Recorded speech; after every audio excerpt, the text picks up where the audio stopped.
Le colonel Assimi Goïta, vice-président de la transition, a dans un communiqué expliqué cette mise à l'écart. Entre autres raisons, l'incapacité du gouvernement à faire face à la grève de l'UNTM, mais surtout il reproche au duo Ndao Wan de ne l'avoir pas associé à la formation du nouveau gouvernement. Des raisons qui ne passent pas aux yeux de la communauté internationale, partenaire du Mali, mais aussi du Malien Damda. Bon, c'est une situation vraiment que nous observons quand même et que nous suivons de très près. Et nous prions Dieu le Tout-Puissant pour que d'un moment à l'autre, qu'il y ait une solution favorable pour l'intérêt supérieur de tous les citoyens maliens. La situation qui se passe actuellement chez nous au Mali ici, nous les panafricains, on n'apprécie pas beaucoup. Pourquoi on n'apprécie pas? Parce qu'on s'est dit que ce n'était pas le moment ni l'heure.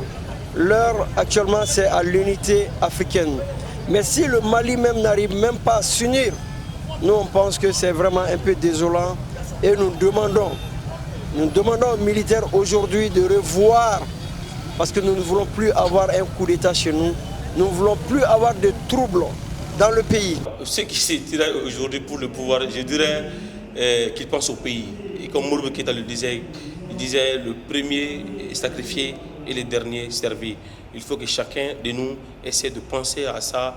Il ne faut pas que nous pensions tous à avoir le pouvoir. Il ne faut pas que nous pensions tous à avoir une gain de cause. Il ne faut pas que nous pensions tous à avoir de belles villas, de belles voitures, des postes. Il faut que nous pensions à développer ces pays. Il règne un calme précaire dans la ville de Bamako. Une tentative de manifestation a été dispersée ce matin par la police. En attendant d'y voir clair, des informations non vérifiées circulent sur les réseaux sociaux.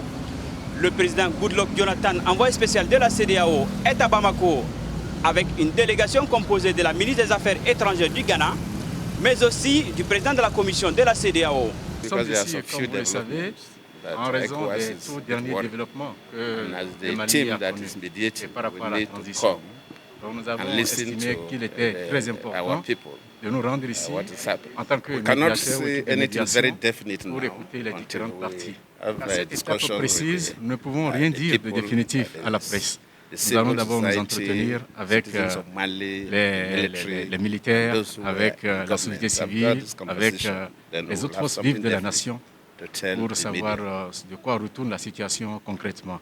Et c'est seulement après cela qu'on pourra s'entretenir avec la presse. L'envoyé spécial de la CEDEAO, Goodluck Jonathan, a rencontré le comité de suivi de la transition composé des ambassadeurs de la CEDEAO, de l'Union européenne, de la France, des États-Unis et des Royaumes-Unis.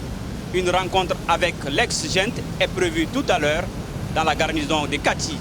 Mokhtar Bari pour VOA Afrique, Bamako.